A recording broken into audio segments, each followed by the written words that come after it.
Howdy everyone, Poacher here with an Age of Magic video, and in today's video we're moving into the next match of the AI Championships. In this match we have Mermaid Natty going up against Outback Gorby, and with the coin toss, Natty is going to go first. So we move into our bans, and starting off we had the Tyros ban from Natty. Pretty standard ban. It's a Tyros, of course you're going to ban, but in Natty's position, her going first, she could pick him, leave him on the field, hoping that Gorby doesn't ban him. But overall, safer to get rid of him. And the Naja ban from Gorby. Naja is a safe bet, even if there are no other Dark Elves on the field. The reason for that is because he raises the Drake army. Oh, she raises the Drake army, sorry. And when she raises the Drake army, you're pretty much gone. The AI is horrible. It doesn't know who to target. It targets the resurrected Drakes. It's a whole mess.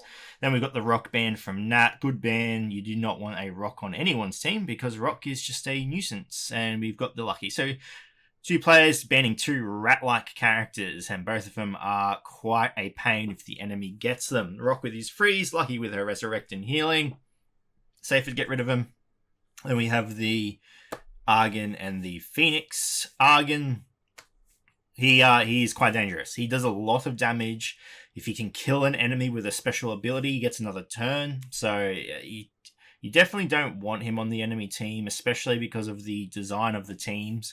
A lot of characters are normally at low HP. So if he manages to get a kill on someone with low HP, then you're going to get a lot of free damage from him. And the Phoenix, sure, why not? It's Phoenix. I don't even like Phoenix, so get her out of there. Moving on to the picks. Natty going first. We have Blood Mage from Nat. I think Blood Mage is a pretty solid first choice. It pretty much eliminates your opponent from any healers. No one really wants to run a healer into Blood Mage. It does more damage to them than it does helping. So I think it's a smart first ban, followed by the Fire and the Steris. So we've got a light team being built by Gorby so far. Steris is a pretty solid character in the AI Championships because he's not targeted first, and every time an ally dies, I'm not sure if an enemy dies. I know ally, he does gain a little bit of a barrier. So he's just in the background doing his damage, gaining his barrier as his teammates fall, and he can carry a team. And then we've got the Fire. Fire, pretty solid, I guess, with buffs. He can do a decent amount of damage, and he does work well on a light team. So building the light team, I assume that's going to be Gorby's goal at this point. Moving on to the next selections, we have the Silver Moon, the Maeglin from Natty, and the Drevarad and Idril from Gorby. So, of course, like I said, because Nat picked the Blood Mage, Gorby's not going to pick the Silver Moon. The only reason he'd pick a Silver Moon is to restrict his opponent from getting the healer.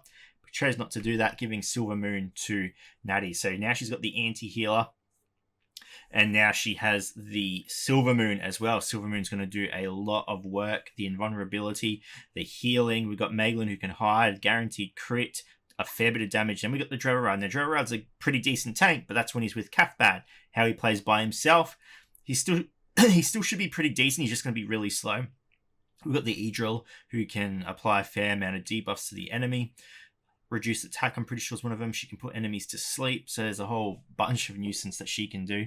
Moving on to the next selection, we have the Raspit and the Tanita from Nat. So Nat finishing off with some pretty solid damage dealers, which is pretty good, especially with the Maeglin and the Raspit. Maeglin can trigger Raspit's mark, which makes his poison do a ridiculous amount of % health damage. And we've got Tanita, who is just a glass cannon. And then we have a Kabuto from Gorby's side. Kabuto, decent tank. How he will play by himself without any other high elves will be interesting to see. Then moving on to the subs, we have the Infernus and the Gasser.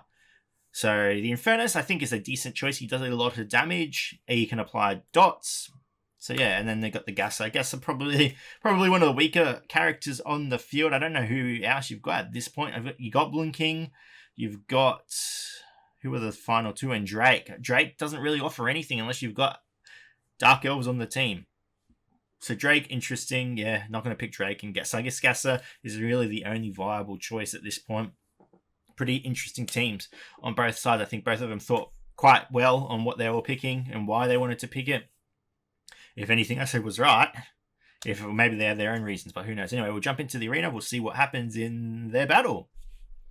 Moving into the first battle, the Rasp is going to start with the slow, lot of damage, or not a lot of damage at all, coming out on the Firer. The taunt comes out from Dreverad, a bit of AoE from Steris, and the debuffs from Idril Poison on the Dreverad, triggering the Maeglin. So Dreverad should take a lot of damage when his team comes around. Invulnerability comes out from the Silver Moon, waiting for the Dreverad turn. He should just fall, I believe, if he doesn't fall. All right, there he goes. It's a 5v4 situation. The poison between Raspit and the trigger from Maeglin is a lot. It is something you should not take for granted at all. It's a lot of damage coming out from the Steris as the Blood Mage very close to dying. 4v4 situation now as Maeglin goes into hiding, meaning his next hit is going to be a crit. He has to make it count here as the Silver Moon comes very close to dying. Is she going to be able to get her next ability out? I believe she has. No, she doesn't. I thought she's used it. Okay, never mind. And a lot of damage coming out on the Firer there as two characters brought into critical HP.